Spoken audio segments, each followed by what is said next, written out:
السلام عليكم، ازيكم يا جماعه؟ عاملين ايه؟ اهلا بيكم. النهارده انا جايب لكم فيديو يعني يعتبر تكمله لفيديو سابق قبل كده عن تجربتي في استخدام التابلت الهواوي تي 3 ال10 بوصه. التابلت ده النهارده يا جماعه انا جاي عشان اقول لكم نصيحه يعني يا جماعه. يعني التابلت ده عاوز يعني باختصار يترمي في الزباله. دلوقتي طبعا انا هقول لكم تفاصيل. يعني انا اعتبر زهقت منه. انا زهقت من التابلت ده. التابلت ده يعتبر حاجه كده منظر على الفاضي، يعني حاجه كده جميله وشيك. تمام اهوت جراب جميل وعلبه طبعا وريتها لكم انا في المراجعه اللي فاتت. تابلت جميل خالص اهوت. شكله شوفوا بيعمل ازاي، هو بيقلب لوحده بيعمل لوحده جميل خالص. ولكن تابلت لا يصلح لاي حاجه يا جماعه. الاول انا هفرجكم الاول دي البرامج الموجوده عندي على الجهاز كلها. كل البرامج دي الموجوده على الجهاز، يعني دي الحاجه اللي متسطبه حاليا عندي، ولا لعبه ولا اي حاجه خالص. كل حاجه يعني اهو برنامجين اللي انا محتاجهم، اللي انا ممكن احتاج لهم. يعني مش عارف اقول لكم ايه بصراحه. طبعا برنامج تويتر، مفيش انستجرام، مفيش تليجرام، مفيش اي حاجه غير فيس، واتس، الماسنجر، الحاجات اللي انتوا شايفينها دي حاجات العاديه خالص يا جماعه. واقل من يعني كده يعتبر ضايع، يعني حاجه مفيش خالص. جهاز مش مديني اي حاجه.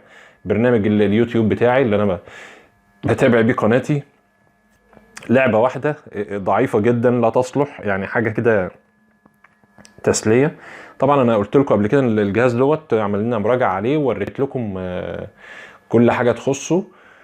بس انا النهارده جاي عشان بصراحه يا جماعه اقول لكم. هو كان يعني انا كنت بقول لكم على ان التابلت ده في فئه معينه، يعني فئه سعريه معينه ومواصفاته ومميزاته وعيوبه وكده. فانا بحاول يعني النهارده بعد التجربه بتاعتي المريره اللي انا مسميها مريره فعلا، يعني تابلت حرام، يعني حرام الفلوس اللي انصرفت عليه، وحرام انه يندفع فيه فلوس اصلا. تابلت طبعا المفروض ان هو يعني طبعا هو 10 بوصه زي ما انتم شايفين. التابلت يعني شكلا جميل جدا. تمام. الشاشه بتاعته دقتها يعني 800 في 1280، يعني حاجات عاديه جدا. شبكه الجيل الثاني والثالث ورابع 4G طبعا، حاجه حلوه خالص. اللي يشوف كده يقول يا جماله. الشريحه بتاعته بتبقى ميكرو، يعني دي انا بس اقول لكم شويه المواصفات بتاعته يعني باختصار كده بسريع. يعني الاندرويد بتاعه 7 ما شاء الله. هوريكم الاندرويد برضو عشان بس تعرفوا الجهاز ده قد ايه وهمي. يعني بصراحه انا طبعا بتريق. جهاز اندرويد 7 حد شايفين كده 7 يا جماعه؟ تمام. دي يعتبر المواصفات بتاعته اهي زي ما انتم شايفين. الرامات بتاعته 2 جيجا. تمام. الذاكره الداخليه بتاعته 16. الاندرويد بتاعه طبعا يعني هو محدث لمايو 19، خلاص ما علينا بيه. تمام. ده مواصفاته اللي هي العاديه يعني. المعالج بتاعه يا جماعه اللي انتوا برضو يمكن ما قلتلكوش عليه، المعالج بتاعه كوالكوم سناب دراجون 425. السرعه بتاعته 1.4 جيجا هرتز. الذاكره الخارجيه ممكن توصلها ل 128، مفيش مشاكل. بس انا انصحك ما ارمي الذاكره. خساره فيه الذاكره اصلا. خساره تجيب له ميموري اكبر من اللي هي فيه. هو 16 اصلا، يعني حاجه عقيم يعني بصراحه. يعني تابلت انا اسف ان انا بتكلم عليه النهارده بالطريقه دي. الرامات بتاعته طبعا 2 جيجا. الكاميرا الخلفيه بتاعته 5 ميجا، قوتها 5 ميجا طبعا، حاجه متواضعه جدا اهيت. مفيش فلاش ولا في اي زفت، انا اسف. والاماميه بتاعته اللي هي موجوده هنا اهوت 2 ميجا. البطاريه بتاعته يا جماعه 4800 ملي امبير. بطاريه جامده صحيح، لكن هقول لكم على عيوبها برضو الخطيره في الاخر. هقول لكم على اخطر عيوب في الاخر. الوزن بتاع الجهاز حوالي 490 جرام، يعني نص كيلو. تمام. هو حلو طبعا كحجم، يعني مفيش مشاكل. في ناس بتحب الاحجام الحلوه دي. تمام. زي ما قلنا المميزات بتاعته طبعا، يعني لو هيبقى فيه مميزات، يعني لو هنتكلم على مميزات، الشاشه بتاعته كبيره. دي حاجه حلوه، يعني دي الحاجه الوحيده الحلوه اللي فيه. البروسيسور يعني مقبول لو انت هتشتغل عليه بقى ايه، تصفح، مشاهده افلام، مواقع تواصل وقرايه وبعض الالعاب التافهه زي اللي انا وريتها لكم اللعبه دي. تمام. طبعا بيدعم الجيل الرابع، دي ميزه يعني كويسه، يلا مش مشكله. السعر معقول من 3000 3400 جنيه، يعني ده سعره معقول بالنسبه للفئه اللي هي بتاعته يعني. طيب العيوب بقى بتاعته يا جماعه الخطيره بقى، عيبه الخطير اللي يعني بصراحه حاجه كده عاوز يترمي في الزباله، تابلت عاوز يترمي في الزباله. بطاريه طبعا قويه، بس طبعا الاستهلاك بتاع الشاشه بتاعته بتستهلك فيه كتير جدا، فطبعا بتفضى بسرعه، وكمان ما بتشحنش، يعني اصلا بتشحن بعد ان شاء الله بعد بكره، يعني شحن بطيء جدا. طبعا المنفذ الشحن بتاعه هوت ميكرو اللي هو اليو اس بي العادي، تمام، مش تايب سي، وما بيدعمش طبعا الشحن السريع. الكاميرا طبعا ما تنفعش غير للصور العاديه جدا، صور عاديه خالص خالص، يعني لان طبعا لا في ليد ولا كشاف ولا اي حاجه، يعني مفيش حاجه خالص، تمام، ما تصلحش. يعني الكاميرا الاماميه طبعا ما يا دوب بتعمل مكالمات فيديو، يا دوب، مفيش فلاش طبعا، لا هنا لا ورا ولا قدام. بصوا بقى يا جماعه الجهاز دوت، انا هوريكم حاجه اللي انا عايز اوريها لكم. يعني شوفوا الذاكره بتاعته فاضل منها قد ايه. الاجمالي بتاعته 16، فاضل منه 520 ميجا يا جماعه. يعني انا ان شاء الله كده كل يومين 3 كده محتاج ان انا اعمل فورمات للجهاز عشان ايه ارجعه تاني زي ما كان، تمام. حاطط طبعا فيه كارت خارجي اهوت، لكن طبعا هو مش هو دي مشكلته، طبعا البرامج بتنزل على الكارت الايه الداخلي بتاعه.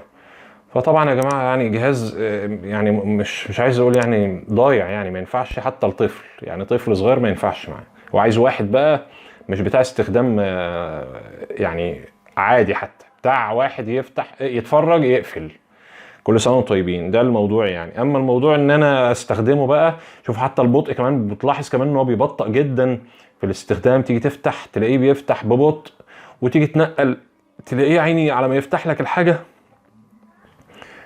تلاقيه كده تقيل خالص، بيتقل بعد استخدام بسيط، يعني مفيش يومين 3 تلاقيك الذاكره اتملت ايه بقى مش عارف، يعني ايه اللي اتملت اللي فيه. انا مش لاقي حاجه، انا مش حاطط حاجه اصلا، يعني الذاكره الداخليه مش حاطط اي حاجه، وانا حاطط ميموري زي ما قلت لكم عشان ما اشغلش الداخليه باي حاجه، يفضل لي منها 520 ميجا بعد ما فيش يومين 3. يعني انا بس بصور لكم الفيديو ده دلوقتي علشان اوريكم الجهاز دوت. انا كنت عملت عليه ريفيو قبل كده، وقلت لكم على الرابط بتاع، حطيت لكم الرابط بتاع الشراء من موقع سوق، انا هشيله ان شاء الله، انا هشيل الرابط ده، لان انا ما انصحش حد انه يشتري الجهاز ده.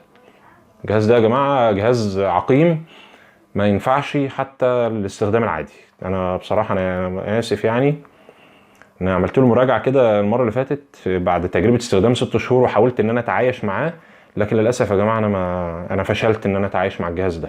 ان شاء الله انا هبقى اعمل لكم فيديو مخصوص كده وانا برميه من اخر دور في العماره اللي انا ساكن فيها، برميه فوق كده عشان اشوفه هيتكسر بقى ولا هيطلع جامد بقى ولا ايه. بس فطبعا يعني مش عارف اقول لكم اكتر من كده، يعني جهاز ضايع، يعني انا بس استخدامه بطيء جدا، يعني ممل، ولازم طبعا لما بيهنج كتير جدا بقى يا جماعه يعني. فزي ما قلت لكم يا جماعه، انا طبعا الجهاز دوت انا حبيت ان انا اعرض عليكم الحاجات الخلاصه بتاعه تجربتي له، عشان انصحكم في النهايه طبعا ان انتم محدش يشتري الجهاز ده بصراحه، محدش يشتريه. هي هواوي طبعا شركه محترمه وكل حاجه، لكن هو الجهاز ده بصراحه يعني امكانيات تصلحش للناس اللي بتتعامل على التطبيقات، وعلى يعني بتحتاج عمليات كتير في الجهاز بتاعها.